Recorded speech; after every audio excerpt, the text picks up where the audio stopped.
So lots of excitement across the country in this, literally every state, and getting lots of neat things done. But I don't think that there's sort of the political will in some states to make it happen. Anybody from Florida here? No. Florida, oh, great. Florida has an amazing story that came to me last week. Apparently, Governor, is it Christ? Who's the governor of Florida? So he's obviously running as an independent for the Senate seat, I think, now.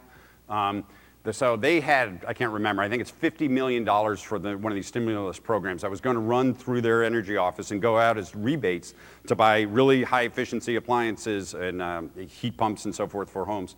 The legislature in Florida, this senator there, made a determination that the state can't spend that money because it wasn't part of the state budget. It was money outside the state budget.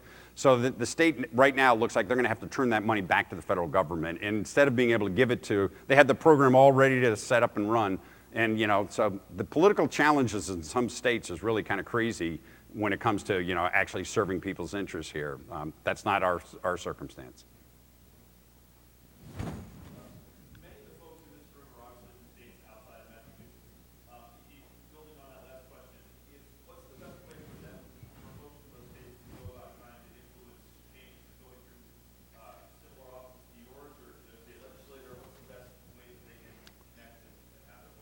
Yeah, I think that getting the story out of the choices that you're making and what the impact that it's having is really, really important. How's it affecting the institutions, the companies and so forth? What jobs are being created from this?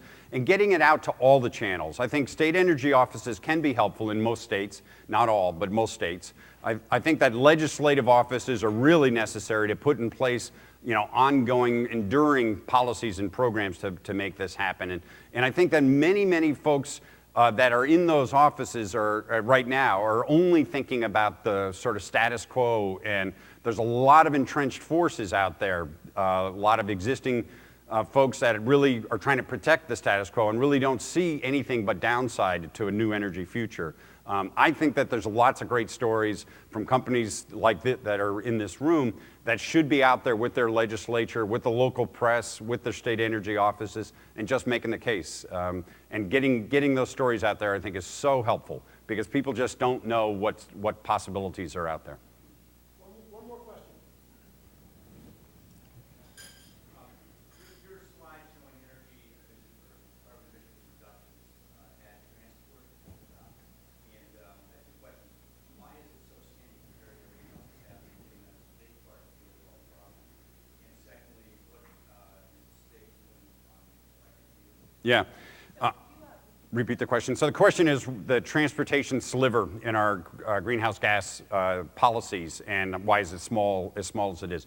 Transportation solutions kind of come with billion-dollar price tags, and they're really hard to implement on a state-by-state basis. Things like fuel standards across the region are really hard to influence from a state-by-state basis. I've been struggling with that on biofuels in particular, to put in place policies to really encourage good biofuel development, and we haven't figured out a way to do that yet from a state standpoint.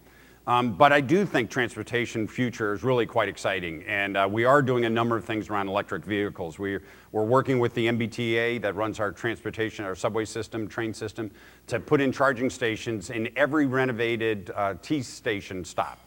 So that where there's vehicles that come to, there's going to be charging stations every time they're renovating those with the new standard sort of technologies charging stations.